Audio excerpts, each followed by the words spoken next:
To close out our summit, please welcome Congressman Mark Takano, a Democrat from California and ranking member of the House Veterans Affairs Committee. Hi, Natasha. Takano, so good to see you. Thank you for being here. Good, thank you. All right. Dave Creed is a hard act to follow. Oh, well, Dave Creed is an amazing, amazing human being, amazing patriot, and amazing advocate. It's entirely true. I couldn't agree more. And you were one of the early supporters. I know you saw the piece when it aired in February. Yeah. You immediately invited him to not one, but two congressional roundtables. Yes. You wanted to amplify his voice in a big way. Tell me again, what was your reaction to seeing the Area 51 piece and to learn what has happened to these veterans? It made me angry. Yeah. I believe your words were pissed off at the beginning.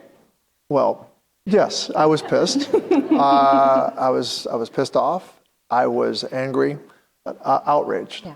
I just hate seeing veterans having to fight their own government to get what is owed to them, what is due to them, and this craziness of the DoD. In the case, I think it's the Air Force, not acknowledging that they even existed. Right.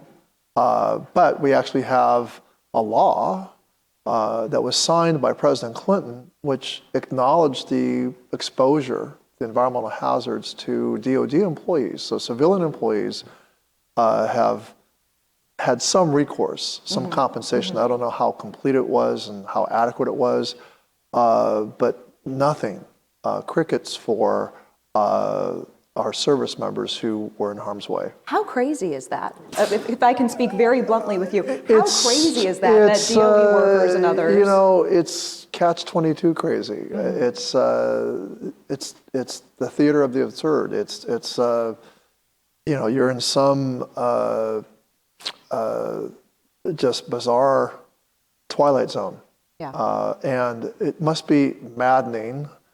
It was maddening for people like Dave Creed. It is maddening for the men who serve there, and to watch your brothers in arms dying of these cancers and these diseases that follow from exposure to radiation, to just run into this brick wall and have no one listen, and to think that you're the crazy one. But it's really, what's crazy is the system. It's crazy. What's crazy is the governmental response. Yeah, and I think there's something particularly maddening about the response of essentially you did not exist, data masked. You were never out there on the range. You were never out there in the desert. Yeah, it is the height of just bureaucratic tomfoolery, and it has real human consequences. And so I am at pains. I thought that we got everything. So I'm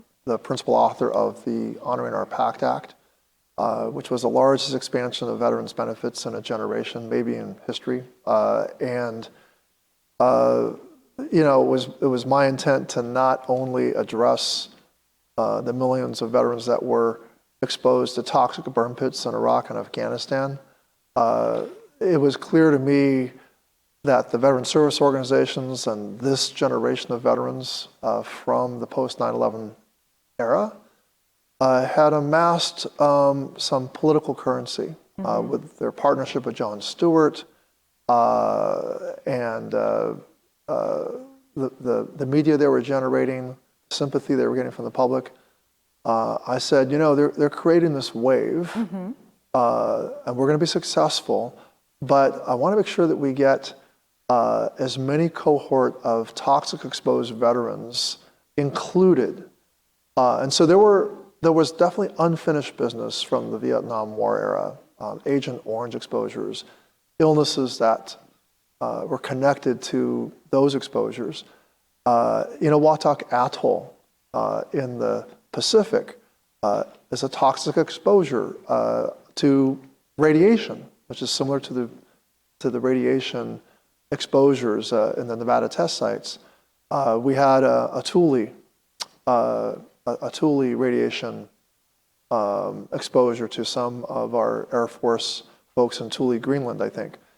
So look, there was a little, so what's my point? We had smaller cohorts of these toxic exposed veterans who didn't have the political currency of all those who were sent to Iraq and Afghanistan.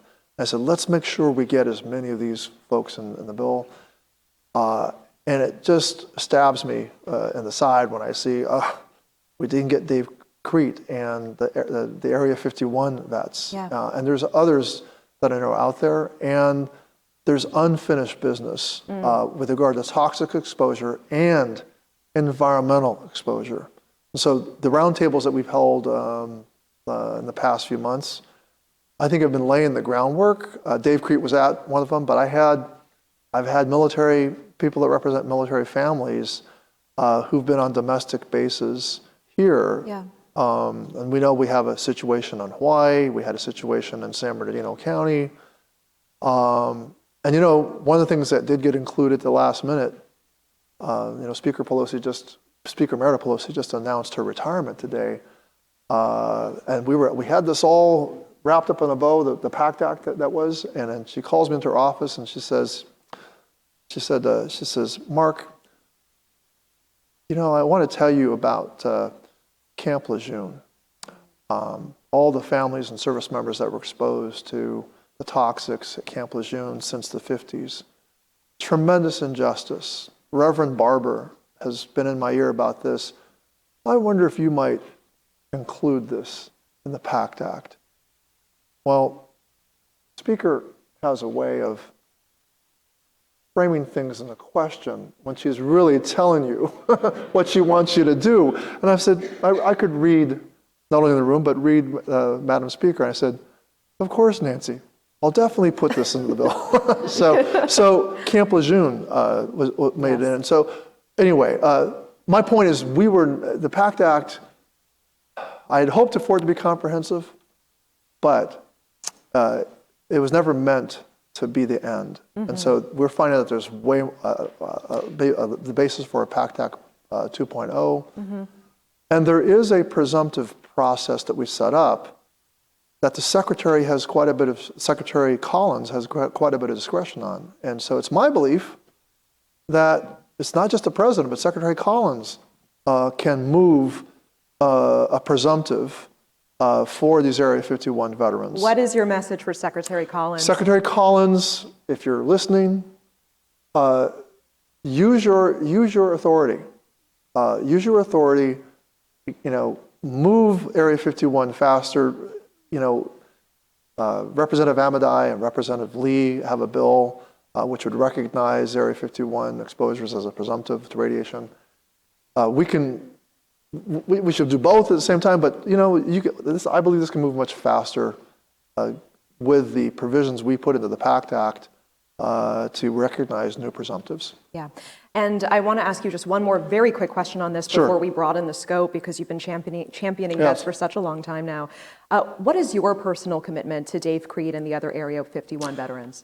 Well, my personal commitment is to do whatever I can, whether it's cajoling the Secretary to move this along, whether it's moving that legislation, the Amadai, Susie Lee legislation.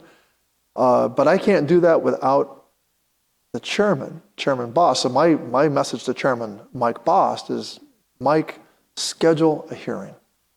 Give these patriots their due moment before a committee, and let's get this heard. Because I think once both sides hear this, it's already a bipartisan bill. We got Amadai and Lee on this. I think there will be enough political momentum to move this through. Yeah, you've said you believe that this is deserving of a full hearing by the Veterans Affairs Committee. Yeah. You've called for this before. Any Yes. response from the chairman? No. Well, no action. I mean, he's responded to me in private and everything, but you know, sometimes I think my colleagues on the side, they just run into brick walls over pay-fors and costs. It does cost, you know, but we have this crazy thing where veterans, we've always got to have Cutco and Paygo. People don't understand this, but we don't pay for veterans benefits or health care out of the defense budget. It's a domestic priority. And it runs into competition with everything else that's domestic. And I think we need to change our attitude. Veterans are about 1% to 2% of our population. We need to make the commitment that we're going to do everything we can to keep our promise to take care of them. And in this case, money should not be the object. It's our promise and our commitment to our veterans. That's what's at stake here. I want to ask more about that. You mentioned bipartisanship. As ranking member of the House Veterans Affairs Committee, how would you describe your relationship with your Republican counterparts and the White House? Where is the bipartisan common ground? Well, veterans issues are often bipartisan. It's my opinion that when my party controlled both the House and the Senate and the presidency, that's when we really moved very significant legislation forward. I moved the PACT Act through the House with something like 34 Republican votes. Nancy later whispered in my ear, she says, I don't understand why they all aren't voting for this. So John Tester, when he got the PACT Act in the Senate, he got, I think, 84 votes. There was some drama. There was a mistake. I won't get into all of that, but let me just say that on final passage to the House, I had to pass it twice. Maybe if actually we had to go 3 times. We got a huge number of Republican votes. But I'll tell you, the current speaker was among those that voted against it. What do you think the justification would be to vote against it? Look, to get into their heads, this bill was expensive. You know, it was estimated by the CBO to be like $700 billion. It was like $250 billion short of $1 trillion. It was expensive, and we called it. Part of the title was the cost of war, Toxic Exposure Act, and as my colleague Dr. Ruiz, Raul Ruiz, you know, he would always say something to the effect that, look, in the heat of battle, you need the body armor, and we'd have no problems in Congress funding whatever the early stories, remember the Iraq War, the early stories of like inadequate body armor, the plates weren't on the Humvees, but toxic exposed conditions or the diseases show up 5, 10, 15 years later. And it doesn't quite have the same emotional urgency as like, oh, we got to get them body armor. But we've got to consider that when a cancer shows up 10 years later because of exposure to the burn pits, that's also urgent. And it's the cost of war. And we need to calculate that in. And we can't show reluctance to take care of the veteran when that happens, right? So I'm going to say, to answer your question, it comes down to cost. They don't want to pay for it. They don't. It's like it comes down to that. And I'm in the camp of we got to pay for it. And I got Republican colleagues who believe that too. But we run into an ideology that is too rigid. I hear that. And it's this has been one of the major pushes and passions of your life, as well as other veterans issues. I want to open the conversation to some of those. Veteran homelessness remains a crisis in your state of California and across the nation. What new approaches or policies are you pushing for? Well, I'm looking to make sure we get more HUD-VASH vouchers, more supportive services. I'm dismayed that the current administration under Secretary Collins is paring back. They're paring back housing first. They're paring back things that we know that work. What do you think the effect of that will be? It's going to be more homeless people on the street, more homeless veterans on the street. You know, there was a tremendous decrease in veteran homelessness under the Biden administration in the midst of a pandemic. Why? We simply doubled or tripled the per diem reimbursements that homeless organizations could get by putting veterans into shelters and putting them into hotels. It wasn't rocket science. That increase expired with the pandemic emergency expiration dates. We had sought to make those per diem increases permanent. Again, running into cost. The majority did agree with us partially and said, well, we'll do it for 1 or 2 years. But politics has made it such that the Elizabeth Dole Act, where the Home Act is included on the homelessness, has been delayed. Mm-hmm. It's just not been implemented. They're slow walking the implementation at the administration. I want to talk about the topic of veteran suicide as well. One Sure. of our esteemed panelists earlier asked the room, and I just want to do that one more time so that you can see the response as well. Show of hands, how many among us have been personally affected by veteran suicide? Yeah. That's nearly every hand. Well, I could raise my hand too. At 10 years old, I came home from school around this time of year, maybe a little bit earlier in the time of year, but I was 10 years old, and I had learned that that my uncle, who had served a tour in Vietnam, had taken his life. So very young. It was one of the things that I think impelled me to join and become a member of this committee, that I remember that experience. So I can tell you that I declared it a priority when I became the chairman. It was like 21 veterans were dying a day. That number kind of goes, it fluctuates, but it's stubbornly too high. Mm-hmm. One of the innovations that I and my team came up with is called the Compact Act.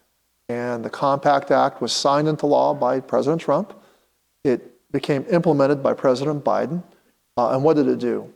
It said that every veteran in the country, regardless of their eligibility for VA, regardless of whether you're eligible for VA health care, you can get emergency mental health care and for free.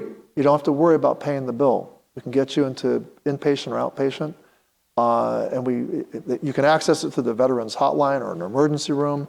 And Dennis McDonough told me in the first 6 months, that I think he said about 40 or 50,000 veterans used the Compact Act, and he was floored. So that many veterans across our country had utilized the Compact Act. The second thing that I would like to see happen is something called eVest. What does eVest do? eVest automatically enrolls every service member into VA healthcare as they're separating. Right now, you have to enroll, which can be a problem. Why will this impact a veteran's the suicide rate? In my belief, we know that suicide rates are much, much lower for those veterans that are connected to VA services, and there shouldn't be any lapse. And that kind of ties into the whole transition. And there is bipartisan concern and work on improving the transition of service members into civilian life. We need to improve that, reduce the stressors that lead to, suicidal ideations and moments. You really have your finger on the pulse of veterans' issues in this country and challenges behind the scenes in making progress. In this moment, what is keeping you up at night? What feels most urgent and what is most frustrating to you? Well, I worry about moving into winter and not having homelessness programs fully on firing on all cylinders. I worry about this moment where nutrition programs like SNAP, at 1.2 million veterans depend on SNAP. How does this affect our veterans? Tell me more about that. Well, people don't realize that not every veteran gets their health care through the VA. And if you think about it, who joins our military are often folks from lower income backgrounds. And they don't transition out into necessarily becoming the highest paid workers in our country. So we have a lot of veterans that are low income. They may live in rural areas far away from VA, so they depend on access to Medicaid. I tried to get an exemption for veterans from the work requirements under what I call the big ugly bill, the big ugly law. We're going to have 1.6 veterans facing losing their Medicaid, 1.2 million veterans losing SNAP. 600,000 veterans across the country depend on the enhanced premium tax credits to buy health policies under the Affordable Care Act. So veterans rely on the social safety net that all Americans rely on. And so when we pare that back, we're also hurting veterans. But the thing that really also, this is a more abstract thing, but I've just seen an explosion in community care costs at the VA, meaning private healthcare. And I'm really worried about this administration starving the in-house direct care that VA provides, and the tremendous partnership that these medical centers across the country have with universities. They play a huge role in training our medical doctors. You talk to most doctors, they'll tell you they train partly at the VA. So some of the cuts that I see happening and some of the rigid privatization philosophy, I worry that irreparable damage will be done to VA healthcare for our veterans. I hear it. There's also a particularly interesting issue that you've championed, your Veterans Service Recognition Act, that takes on the issue of non-citizen veterans who served honorably but were deported or never received the citizenship that they were promised. What needs to happen to make sure that their service is recognized, that the promise to them is kept? Well, so a lot of people don't even, when you talk about deported veterans, they go, that's an oxymoron. Yeah, set the stage for us. What are we talking about here? So we're talking about veterans so there's a very small, tiny, minuscule number that were dreamers that joined the military. To join the military, you need to be a legal permanent resident. So you were legally in this country. But a legally permanent resident joins the military. So this is someone, say, on a green card. On a green card, that's what it is, a green card. An LPR is a green card holder. They're here legally. The recruiter tells them, you can get your citizenship, but that may not be the biggest motivator for that. Sure. They want to just serve the country. It's not like the military guides you into what you need to do with citizenship. And when you take the oath to join the Army, many people might mistake that as I'm a citizen now. But the military has not really taken any responsibility for green card holders once they enter in. And the law says that in a time of conflict, you have a right to become a citizen on a fast track. What happens is that these service members leave the military. Some of them have been in combat. Some of them get into trouble. Some of them self-medicate. They get into a bar fight or other trouble. That experience with the justice system puts them on track to being up for deportation. And we're seeing some service members that there's one kid from Korea had exactly what I just talked about. That got used by this administration in this moment to have him self-deport to South Korea. There are other people, they do get into trouble with the law, but ICE does not identify on a routine basis. Their own regulations say that you have to identify a veteran status of somebody who's going into deportation proceedings. That does not happen. Congressman Vargas and I wrote a letter to the GAO to figure out how many deported veterans there are, and they said, we don't know, because ICE doesn't keep records on all of this. So I have this bill called the Veterans Service Recognition Act. What does it do? One, it says, military, have a process to make sure that the non-citizen veterans that you recruit have an opportunity to become citizens while they're in the military. That will help protect them if they do get into any trouble when they leave the military. Because as a citizen, you're not going to be up for deportation for just merely an infraction of the law. The second part is we say in deportation proceedings, somebody who has committed a crime, let's weigh let's weigh their service record into the proceedings. Right now, that's not part of, they're sort of shoved out. They're still entitled to their benefits, even if they're outside the country. We need to have VA have a way to make sure that those veterans are getting those benefits. Yeah. Yeah, absolutely. We're here to spotlight veterans' voices today. Sure. I'm curious, what do you hear most often from veterans that you speak with? I hear sometimes complaints about the care they're giving. So I try to get them connected to casework. Have a team of caseworkers. Often I hear great things about VA medical aid. They say, don't you let them mess it up. I go to the VA and I can get everything done in one place. I don't have to go to the lab over here, and they can get their medications at a much reduced price. So I often hear great things about it.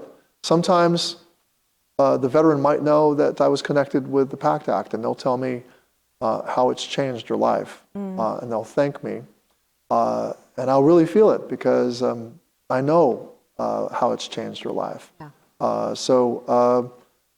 It's one of the. I think I have one of the most high job satisfaction with my work. A lot of frustration, and that I would like to see Dave Crete taken care of more quickly. Yeah. That's where the frustration comes in.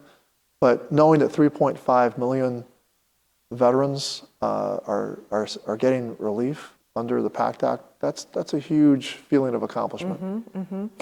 When you think about the next generation of veterans who will be returning from service, what do you want to see done differently for them that we were not able to do for previous generations? Well, I would love to see as much attention paid to exiting the military as there is to the training that they get as they come in. Mm-hmm. So there's basic training, and you can see all sorts of movies about what that's like, how they prepare our veterans for combat. But many of these veterans do come from very low-income homes. They come from a variety of different economic situations. As an 18-year-old kid, you go through, say you're in the Marines, you do this sort of 5-year stint. How much has the military has maybe given you discipline, you show up on time, but it may not have really given you the skills to compete in the marketplace, to get through an education, to get through training. It's this back end of military service. So there's something called Skills Bridge, which the last 180 days of service you can go intern, you can do a workforce development program, you can go shadow or intern someplace. I would like to see that become universal. That the command, so you do have to get permission from your commander to participate in all of this. It seems like a no-brainer. This seems like an auto-enroll, get everyone to do this, give them the bridge.